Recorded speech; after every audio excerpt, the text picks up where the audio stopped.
নমস্কার বন্ধুরা, rasona.a.taste.of.home আপনাদের স্বাগত। আমার আজকের রেসিপি চিড়ের পুলি। তো চলুন এটা আমি বানিয়ে দেখাচ্ছি। এখানে আমি চিড়ে নিয়েছি। চিড়েটাকে এবার ভালো করে আমি ধুয়ে নেব।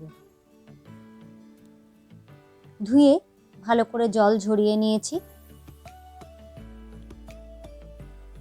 এবার এতে আমি 3 চামচ ময়দা মিশিয়ে দিচ্ছি। দিয়ে দিচ্ছি সামান্য একটু লবণ। সমস্ত উপকরণগুলো ভালো করে হাত দিয়ে মেখে নিতে হবে।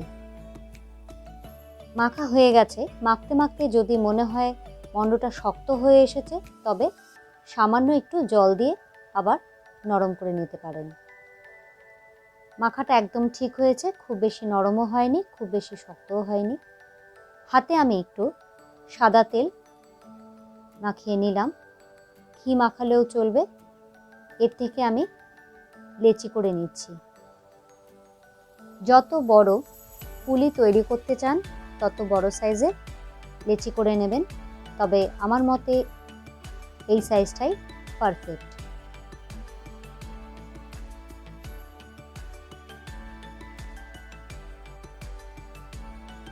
মোট 8টা আমার লেচি তৈরি হয়েছে। এবার হাতে সামান্য একটু চেপে চেপে একটা বাটির মতো তৈরি করে নিচ্ছি।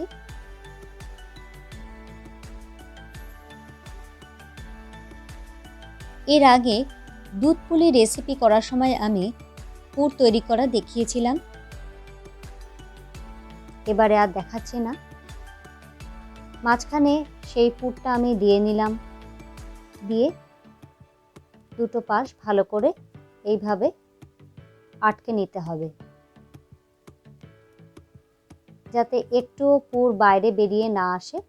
সেইভাবে ভালোভাবে আটকে দিতে হবে। এবার হাতের সাহায্যে এইভাবে পুলির আকারে গড়ে নিতে হবে। যদি মনে হয় বেশি নরম হয়ে গেছে, সেক্ষেত্রে একটু ময়দা মাখিয়ে পুলির শেপ দিলেও সেটা হবে। বা যদি মনে হয় শক্ত হয়ে গেছে, সেক্ষেত্রে হাতে একটু জল মাখিয়ে পুলির শেপ দিলে সেটা সুবিধা হবে। এইভাবে দু হাতের সাহায্যে আমি একটা পুলি তৈরি করে নিলাম। সব পুলিগুলোই আমার তৈরি করা হয়ে গেছে। এখন আমি গুড়ের শিরাটা তৈরি করে নেব। জল দিয়েছি, এতে আমি গুড় দিয়ে দিচ্ছি। গুড়টাকে এবার গলতে দেব। হাই ফ্লেমে রয়েছে গ্যাসটা।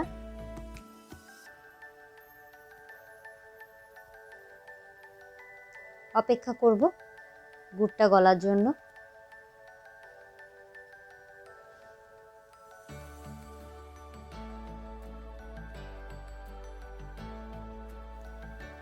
গুড়টা গলে গেছে। রসটাকে ফুটিয়ে ঘন করতে হবে।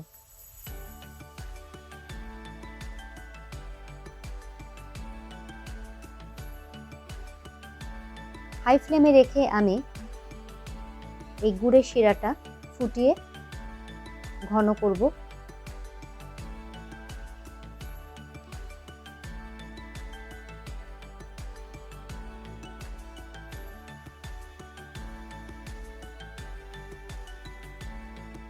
এই পুলির জন্য কিন্তু আমি পাতলা গুড়ের শিরা তৈরি করব না, একটু ঘন গুড়ের শিরা তৈরি করব। ঠিক হাতে একটা তার মতো তৈরি হয় সেই রকম, যাতে পুলি পিঠের গায়ের ওপর রসটা লেগে থাকে। এখানে একটা ফ্রাইং প্যান বসিয়ে আমি রিফাইন্ড অয়েল দিয়ে দিয়েছি। এতে আমি গড়ে রাখা পুলিগুলো দিয়ে দিচ্ছি। পাশ থেকে এইভাবে খুন্তির সাহায্যে পুলিগুলোর ওপরে আমি তেল ছড়িয়ে দিচ্ছি।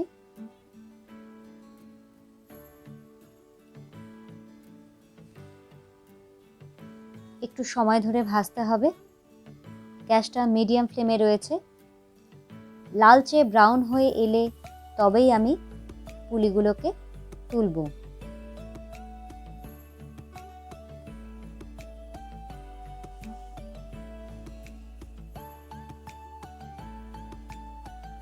একটা পাশ ভাজা হয়ে গেলে তবে উল্টে দেব।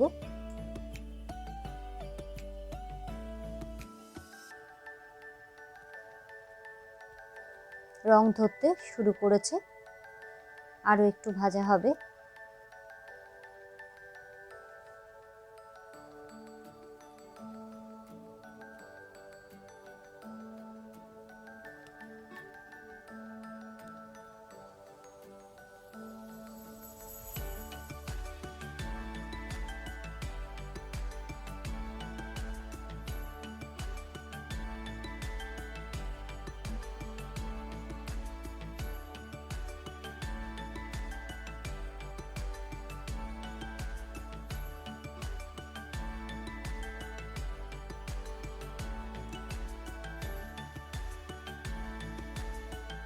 সুন্দর লালচে রং হয়ে গেছে,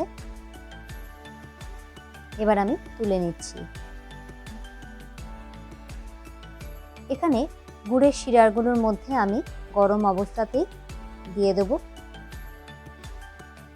এইভাবে একটু উল্টে পাল্টে নেব।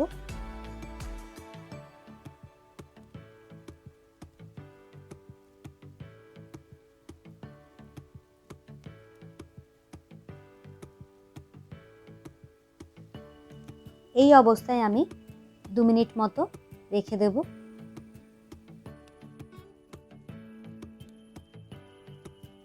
2 মিনিট পর আমি পুলিগুলোকে তুলে নিচ্ছি।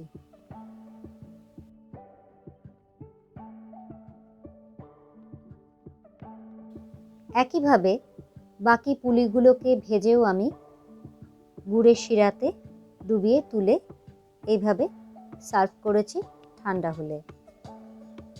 আশা করি বন্ধুরা আপনাদের ভালো লেগেছে, আর ভালো লেগে থাকলে অবশ্যই একটা লাইক দিয়ে আমাকে সমর্থন করবেন।